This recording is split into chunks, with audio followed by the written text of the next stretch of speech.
for joining me. It's another edition of this program. It is Guest of the Week. I am your host, Jane Maduaguna. On this edition, my guest is an academic who dared to trade in a male-dominated profession, making incredible landmarks. A quick look at her educational background shows that she attended Central School Akpasha, Okonano, to obtain her first school leaving certificate, and this was in 1965. From there, she attended Queen of the Rosary Secondary School in Nsukka to obtain her West Africa School certificate, and this was in 1973. She later left the shores of Nigeria and was admitted at Oxford College of Further Education, England, to obtain her ordinary and advanced level studies, and this was in 1978. Her computer training studies also came on, and she attended the University of Oxford Computer Training Center, and this was in 1980. Back to Nigeria in the year 2000, she took up a degree course in electrical and electronics engineering with Enugu State University of Science and Technology, and she came out with second-class upper division to obtain her Bachelor of Engineering. My guest went further for her master's, and this was in telecommunication engineering from Enugu State University of Science and Technology in the year 2002. Her PhD as research scholar in telecommunications engineering is at Queen Mary University, London in United Kingdom, and this is still in view. Who am I talking about? Stay with me. I'll take a short break. Once we return, you'll be meeting my guest. Don't go anywhere.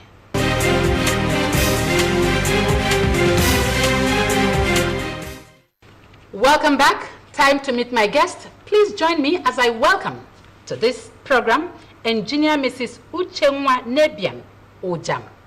Thanks for joining me on Guest of the Week. Thank you. We'll quickly be looking at the various positions you've held in life and the contributions you've been able to use them to make, especially in the area of human development. And I know that you have held a lot of positions, but currently you're the chairman, Nigerian Society of Engineers, Enugu State Branch. That's right. Okay. Good to see you in our studio today. We'll get to that point later.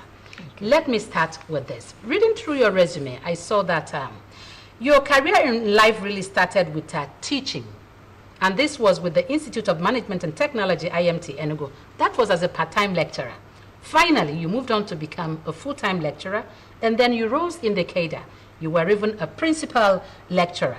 And through all these years, I know it's really not easy, especially imparting knowledge to young people when you try developing them. But really, I must ask you, how was it then, and what were your major contributions in the area of human development? Thank you for this question.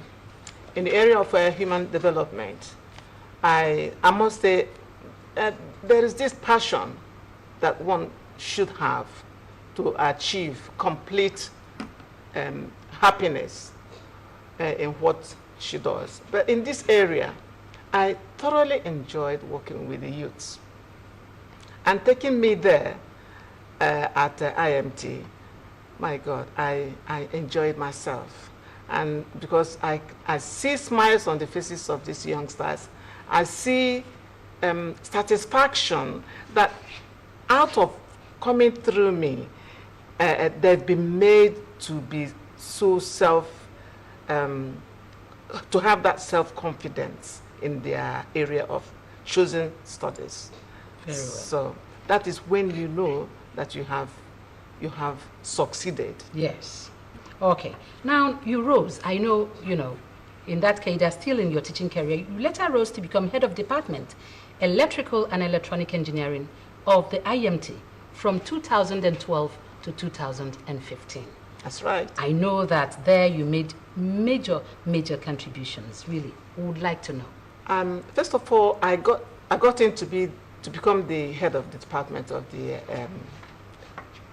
electrical and electronic engineering department out of share interest in the course and actual qualification. I got in there when I was already a corporate member of the Nigerian Society of Engineers and registered Korean. And with the youths, it was in a very good department to be able to ask, mentor the youth on how to become real engineers. If you go to a building site, an engineer designs, technologies show you what to do. Technicians do the fittings, and of course the artisans help in building. So you cannot be everything. It is a family where the elders supervises the rest of the siblings. That is what you obtain in engineering family and profession. Okay. Now, within that period also you were head of department. You were involved in certain supervisory roles. You were supervising final year student projects. You were into setting questions for exams and even marking some of them. Within that period, looking at the standard, would you say they were really up to standard and doing that which they were supposed to do? And if they come out with their mates elsewhere in the world, they'll be able to stand? Well, I thank you for this very question, because when I was supervising and even as the head of the department, the level of education at that time or at then is to be able to be self-employer, right? Self-employer. You should be self-employed. For instance, part of what I did was, okay, you are at this level, you should be able to do street lighting. You should be able to fit in the solar energy panels and systems. And when you have done this as a project, and you're tutored through it, and I've received so many reports, Mommy, if not for this, I wouldn't have been able to be here. And it gladdens me. Some people say, you're still looking the same. I said, because I'm joyful in my heart. There were so many children come to me, Mommy, if not this thing that I went through, I wouldn't have been able to be here, and I'm happy. So the standard is kept, and I wish I haven't gone back to know what is going on now. Yes. But from the reports I got from the students that passed through me at that time, I'm happy. I'm happy I've been able to impact positively to the development of human beings. Okay. You later worked with the Enugu State Broadcasting Service, and I saw that there you also rose to become the Deputy Director of Engineering, and this was in 2010. It's really not easy, seeing women get to that height, especially in a male-dominated profession like engineering. Now, getting to this height in that establishment, what did you do differently within that period? Right. Here, you have to, there are two things now, the industry, the classroom. Now, when I rose to the height of Deputy Director of Engineering, yes, ma'am, I thought, I cannot stay there anymore. I must have this transferred into the classroom.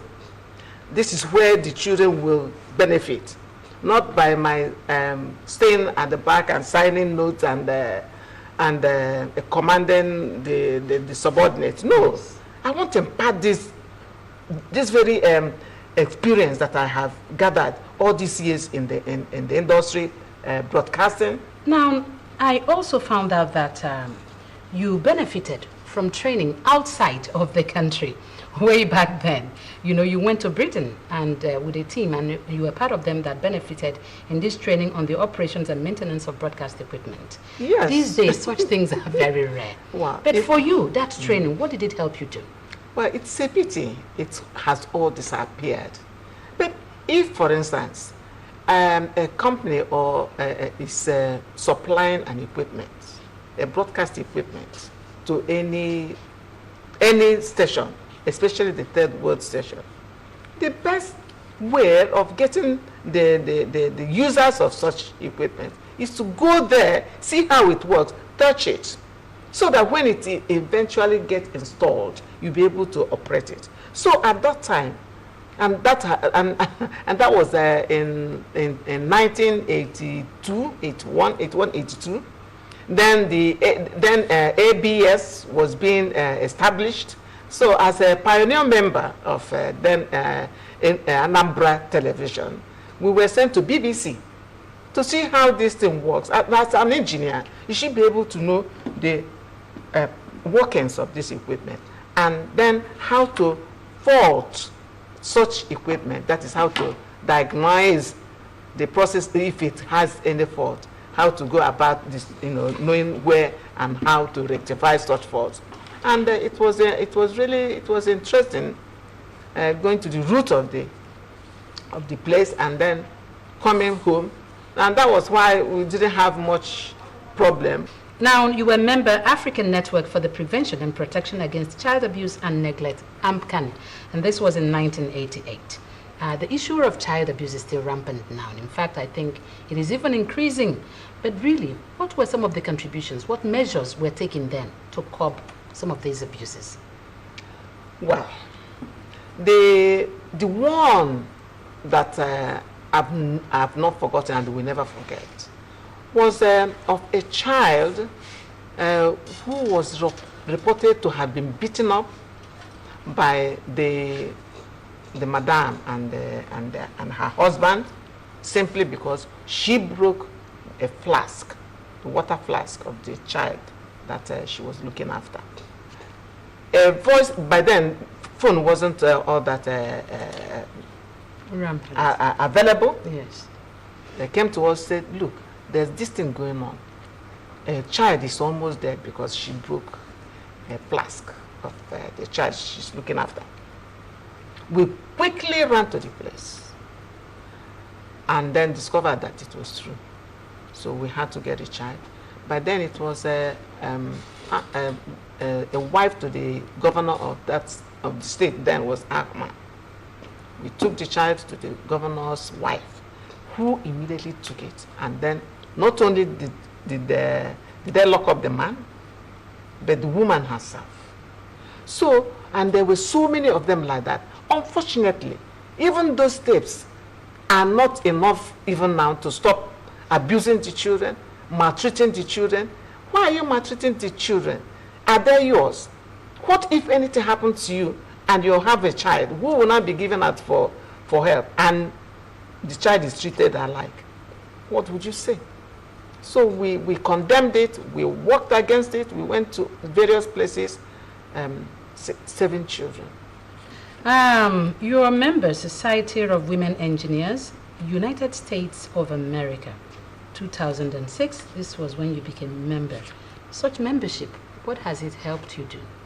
Thank you very much. You see, when you are in a profession that you love, you want to do everything to sustain it. In sustenance of such, you have to be able to attend conferences, both within and outside. So with the Society for Women Engineers of America, yes, it helped me to travel out on conferences by invitation, and I found it really, really, really interesting, because when you compare notes, as it were, because conferences are places where you compare notes, where you network, where you even do job shopping. But here is to develop yourself so that when you're speaking on your area of specialization, yes, you should be able to be confident. See, it's not just enough staying in the country, answering an engineer without taking yourself out, yes, to learn. Because telecommunication here is not different from telecommunications outside.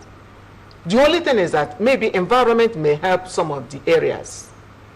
For instance, you may have a threshold of this to be 24, whereas in America it may be 10. That's the only difference. But they all go to the same thing, achieve the same thing. So you'll be able to compare and then know which one that suits you. You don't just believe on what you read. You go there to know what they have there, so that when you're talking confidently. Okay. As General National Secretary, I mean, how were you coping? Because it seems you'll be traveling all over the country. Mm. You're right. Yes, it's another thing that really built me up. belonging to the Association of Professional Women Engineers of Nigeria. You know, when you are in a thing, they say women know themselves. This was formed for us to be able to help ourselves know how to fit into the profession that is so male dominated, how to do your work and not feel bad about it, how to combine your work with your home. Yes. So being the secretary of the national body of the Association of Professional Women Engineers, it was a challenge, but I enjoyed it. Because sometimes I'll travel here at night, but then it was, you can do night night travels. In order to attend a ESCO meeting in Lagos. Wow. So, and I never miss one. It's usually once a month. So you needed such in order to build you up, strengthen you, build more confidence in you, and for you to be able to face any challenge. And even that man who thinks he may know more than you. That's really good to know. You were also a member, Institution of Engineers and Technology, London, IET. This was in 2002. I think that must be a cousin to that of the United States of America. Yes, IEEE and IET are really the same thing. The one in the UK took cognizance of the technologies. Okay. Whereas the one in the US is really for the electrical and the electronic engineers. It didn't consider the technologies. Oh. But they're the same thing. The only thing is I was living in the UK, so I had to have that. Then the other one is they have more literature, more lectures. You know, it covers a wider area of my area. All right. Currently, you're the chairman, Nigerian Society of Engineers, Enugu State Branch. I would like to know, I don't really know how you came up tops, you know, in such a male-dominated profession. And I know you must have worked very hard to be elected the chairman. But tell us, what have you been doing with this position since you assumed that office? And what are your prospects for the future? Well, I think, let me go back to say how you came to that. Maybe I cannot say I am the oldest female member of the Nigerian Society of Engineers, but there's something that I do which I think I now tell my fellow women and especially the younger ones growing. Yes. You must have that passion and interest for the profession. You must work hard. You must work hard. You don't believe that somebody else, a higher authority, can do it for you because you know him or her. Believe in yourself, right? Yes, I've managed to trade in the paths of male-dominated profession. I did it simply because I have that interest and I work hard. Before now, I've served for over 8 years as the publicity secretary of this branch, Enugu. You've been an ESCO member. I've been an ESCO member almost all the way. And I became a member of the Nigerian Society of Engineers as a student member, now then as a graduate member, then as a corporate member. So the interest has always been there. I've been there. So they know me. So you see, all this while, if I had done anything wrong or messed up, would you think somebody would have nominated me to become their chairman? But I consistently served them sincerely, hard working for that matter, and they know what I can do. You've authored some books. You know, I saw some of these in your CV also. Now, young people, some are into writing. You know, sometimes they ask, yes, I want to write and I'm already writing, but how do I organize these things? What are some of the basics they must know if they must be good writers? To be a good writer, you must be able to know what you are writing about. Engineer in Society. That is the title of my Facebook. I chose that because of the number of times and the length of time I've spent with the Nigerian Society of Engineers. I've been able to know your responsibility as an engineer to the public. If you're an engineer and you're living in a community where the rural electrification is brought, as an engineer, you should step in, advise, make sure the right thing is done, make sure the right components is there. So when you advise them and they achieve greatness or complete satisfaction in such area, organize your book in chronological order, not necessarily as you come along it, but in the way that it will interest the others reading it, and sincerely. You don't copy, you don't just imagine. You've also won some meritorious awards of excellence and titles. Let me start with Excellent Service Award by Nigerian Society of Engineers, Enugu State Branch. Consecutively, you won this in 2006, 2008, and 2010. What did you do differently, to keep winning and winning? Well, each time you serve under a chairman. And at the end, the chairman feels, oh, she has dedicatedly served the branch. She needs to be awarded. And then you are given an award. Excellent Service Award by Association of Professional Women Engineers of Nigeria. You won this in 2008 and again in 2010. Exactly the same way. This is your passion for yes, the job. Yes. Okay. Women Merit Award, you got this in 2009. And then Methodist Church of Nigeria, Archdiocese of Enugu also recognized your hard work, I'm sure, in the church.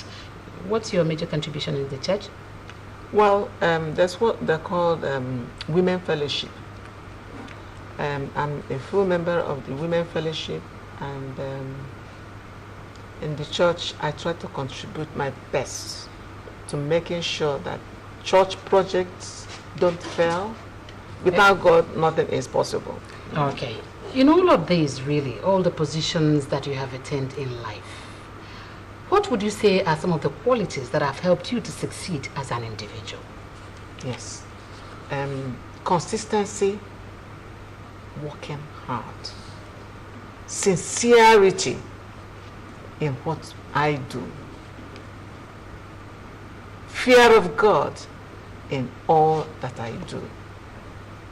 These are the secrets, I believe, of my success. All right. What's your advice, finally, now to the young people of today, really, on how to start, little like you have been dogged and still making it? Most of them have eyes on, I want to get there today and get to the top. Just as I said, be consistent, be hardworking. Let me tell you something. God helps those that work hard and fear him and are sincere. During this my tenure, there has been this fight, this struggle to have Enugu branch of the Nigerian Society of Engineers host the annual general meeting. They couldn't.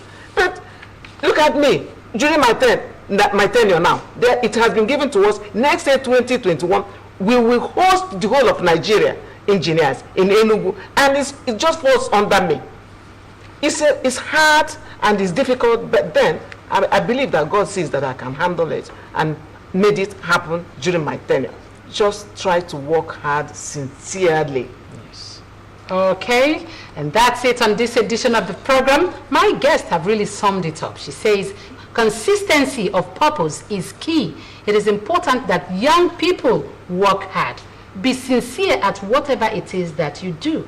Of course, make sure you fear the Almighty God. If you concentrate and you put in your best, God will surely bless your efforts. And from your little steps, you will make it to that giant place you want to be in life. I want to thank Engineer Mrs. Uchenwa Ujam for being here today on the program. Thank you so much for being our guest. Thank you very much. Okay, next week I'll still be here for you. I've been your host, and my name is Jane Maduaguna. Join me again next week. Bye-bye.